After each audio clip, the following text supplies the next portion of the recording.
यहाँ से बोला गया कि आपका नाम टॉपर्स की संभावित सूची में है, तो आपको पटना बिहार बोर्ड ऑफिस में आना है। हैं जहाँ तक जाती हैं राहगीर वहाँ तक जाएगा, तुम दरिया से क्या पूछ रहे हो, नीर कहाँ तक जाएगा, अरे खींच धनु की डोर निशाना साधो अपनी मंजिल पर, बाकी बाद में देखेंगे कि तीर कहाँ तक जाएगा।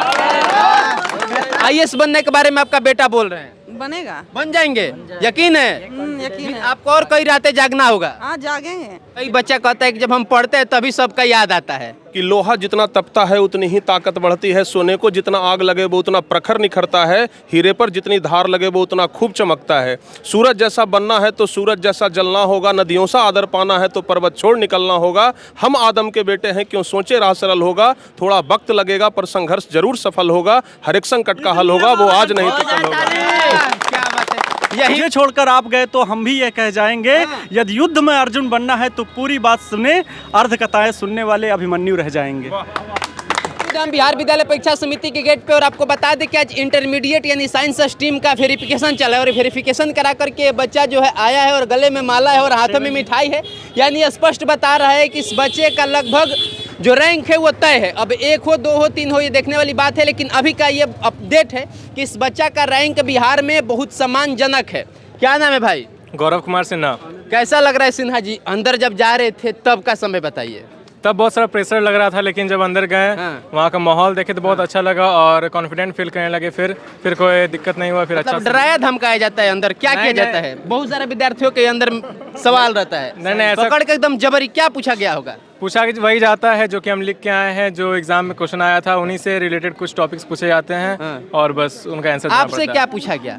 जैसे फिजिक्स में हमसे पूछा गया था कि पूर्णांक परिवर्तन क्या होता है, वो एग्जाम में आया हुआ था। और फिर हिंदी में कारक पूछा गया था, उसके भेद पूछा गया था, और कर्ता के बारे में पूछा गया था। और फिर इंग्लिश में निबंध ऐसे लिखवाया गया था जो हम लिख के आए थे, और फिर हिंदी में भी ऐसे लिखवाया गया था।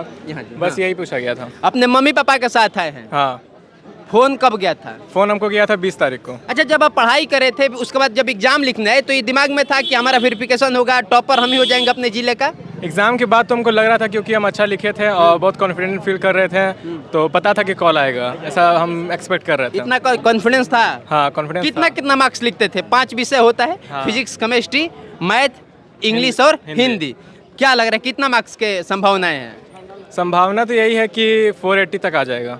480 आ जाएगा? हाँ। अच्छा, लोग कहते हैं रात दिन पढ़ना होता है, मोबाइल छोड़ देना होता है, खाना पीना रहना का मतलब कुछ ठिकाना नहीं, एक चीज़ होना चाहिए हाथ में, physics, chemistry, math, Hindi, English. आपका भी यही सीन था? मेरा जो मोटिव था ये था कि अगर आप ये 2 घंटा भी पढ़ रहे हैं या 3 घंटा भी पढ़ रहे हैं, अगर आप पूरा फुल कंसंट्रेशन के साथ पढ़ रहे हैं तो आपको अच्छा लगेगा, और अगर आप 8 घंटा पढ़ रहे हैं और कंसंट्रेशन नहीं है तो फिर आपको कुछ ऐसा फील नहीं होगा।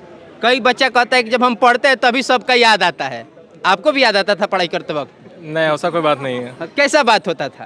तो बात हम फ़ोन उतना यूज़ करते नहीं, सोशल मीडिया पे उतना एक्टिव ही नहीं है हम। सही बोले, सब टॉपर यही बोलता है फोन नहीं यूज करते हैं। नहीं, सही बोल रहा है। मतलब सच में फोन नहीं यूज करते? नहीं, खाली पढ़ाई से रिलेटिव चीज देखता है ये। अच्छा।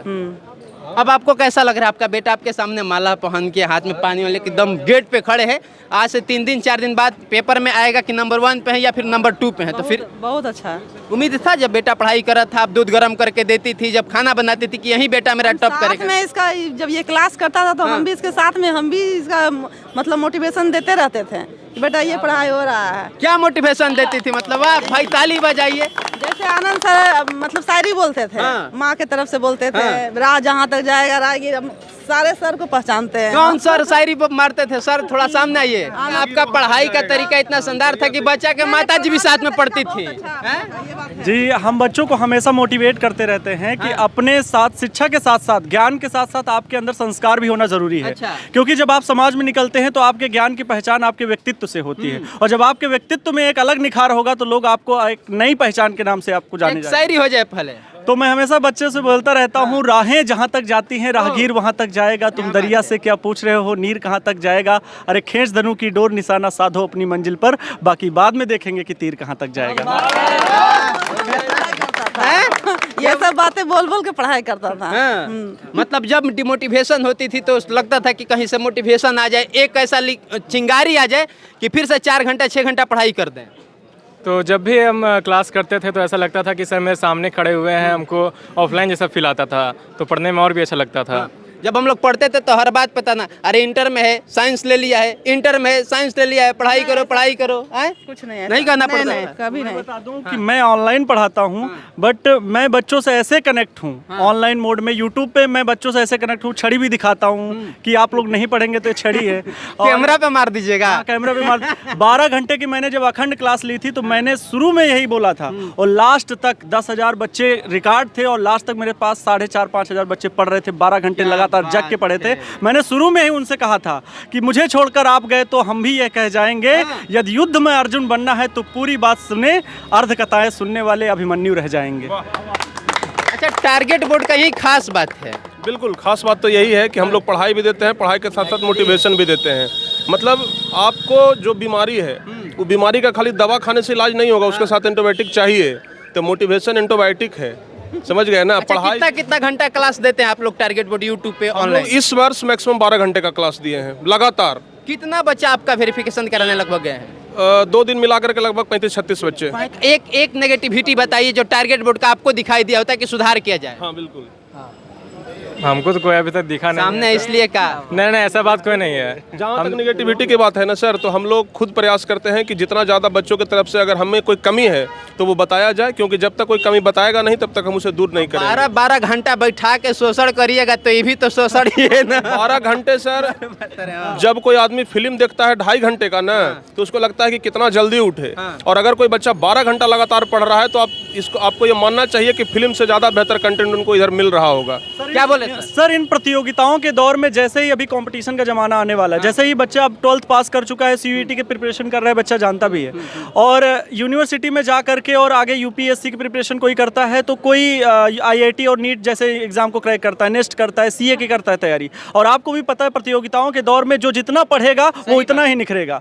जो सूरज जैसा अगर जलना है तो वैसा ही आपको चमकना है तो ऐसा ही जलना होगा। एक हम हमेशा क्लास में बोलते हैं कि लोहा जितना तपता है उतनी ही ताकत बढ़ती है, सोने को जितना आग लगे वो उतना प्रखर निखरता है, हीरे पर जितनी धार लगे वो उतना खूब चमकता है। सूरज जैसा बनना है तो सूरज जैसा जलना होगा, नदियों सा आदर पाना है तो पर्वत छोड़ निकलना होगा। हम आदम के बेटे हैं, क्यों सोचे राह सरल होगा, थोड़ा वक्त लगेगा पर संघर्ष जरूर सफल होगा, हर एक संकट का हल होगा, वो आज नहीं तो कल होगा। क्या बात है। यही खास क्वालिटी है इस टारगेट बोर्ड का कि बच्चे 12 घंटा 18 घंटा भी पढ़ाई कर देते हैं, और इसका परिणाम ये निकलता है कि सभी बच्चे बिहार विद्यालय परीक्षा समिति के गेट पे आते हैं और अपने माताजी और अपने पिताजी को प्राउड फील कराते हैं। कौन भगवान के प्रसाद चढ़, कौन माई बाप मन्नत भी मांगने लगता है, माई जी हमारा बेटा ही हो जाए। सभी देवता से मांगी थी। इधर दिखाए पिताजी बड़ा खुश होकर रिकॉर्डिंग कर रहे हैं। आपको कैसा लग रहा है अपना बेटा को रिकॉर्डिंग कर रहे हैं, गाँव घर में दिखाइएगा, देखो हमारे बेटा के साथ क्या क्या हुआ। बहुत खुशी हो रहा है, बहुत खुशी हो रहा है। अच्छा, क्या मतलब सपना तो कुछ होगा आप लोग का ना, कि मतलब बेटा क्या बने, कलाम बने, बहुत बड़ा मिसाइल मैन बने? जो भी बनेगा अच्छा ही बनेगा। क्या बनेंगे जी आप? IAS officer. IAS अफसर बनिएगा जी। क्या उनके बारे में हम एक बात कहेंगे। अभी सर से बातचीत हमारा हो रहा था, वो बता रहे थे कि हम बाहर में नौकरी करते हैं, और जब इनका एग्जाम था तो हम 1 महीना जॉब छोड़ दिए थे कि पहले इनका एग्जाम होगा, और अभी जाने का उनका रिजर्वेशन हो गया था, टिकट कंफर्म हो गया था, लेकिन जब फोन गया कि इनका नाम टॉपर में आ गया, रिजर्वेशन अपना कैंसिल करा लिए हैं।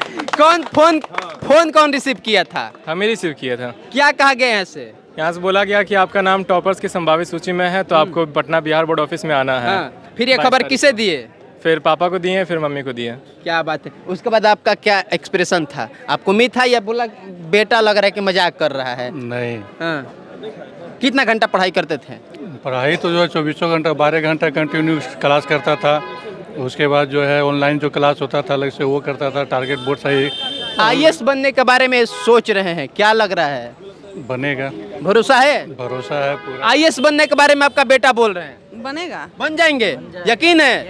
यकीन है। आपको और कई रातें जागना होगा। हाँ, जागेंगे। फिर बेटा समाज के लिए काम करेगा। हाँ, करेगा करेगा। क्यों IAS बनना है? कड़ा सवाल तो ही है ना, क्योंकि यहाँ भी पूछा गया होगा, जहाँ इंटरव्यू दीजिएगा वहाँ पूछा जाए क्यों बनना है। IAS इसलिए बनना है क्योंकि उसमें एक रिस्पेक्ट है, हाँ। और एक पावर है, और अपने देश को एक सेवा करने का मौका मिलता है। और IAS इसलिए है क्योंकि जो पावर IAS के पास है वो और किसी बड़े अफसर के पास UPSC के एग्ज़ाम से और किसी के पास नहीं है, इसलिए IAS ऑफिसर बनना है। चलिए, समाज के लिए बनना है या पावर के लिए बनना है? समाज के लिए बनना है, पावर के लिए समाज के उस पायदान तक काम करना है जहां तक आईएएस अपनी सेवाओं के लिए जाना जाता है। बाकी टारगेट बोर्ड के बारे में आप क्या सोचते हैं? टारगेट बोर्ड के बारे में यही सोचते हैं कि टारगेट बोर्ड सबसे बेस्ट टीम है। मुझे जैसा लगता है कि इसमें कोई कमी नहीं है। जब 12 घंटा की क्लास करवा सकते हैं तो इसमें और क्या कमी आपको दिखेगी, और रिजल्ट तो आपको दिख ही रहा है यहाँ पर। टारगेट बोर्ड का टारगेट क्या रहता है सर? टारगेट बोर्ड का टारगेट रहता है कि बिहार के मैक्सिमम बच्चों को पढ़ाएं और बच्चों को यहाँ तक पहुँचाएं, टॉपर्स तक पहुँचाएं। और हम लोगों का जो टारगेट रहता है वो दिख रहा है आप लोगों को। हम लोग का टारगेट यही है, बस यही है। बाकी आपको बहुत बहुत शुभकामनाएं। सोनू आनंद नाम है हमारा समाचार सूत्र पे आप इस वीडियो को देख रहे थे। देखने के लिए धन्यवाद रहेगा। मिलता है जल्द एक नई वीडियो में, तब तक जय हिंद, जय भारत।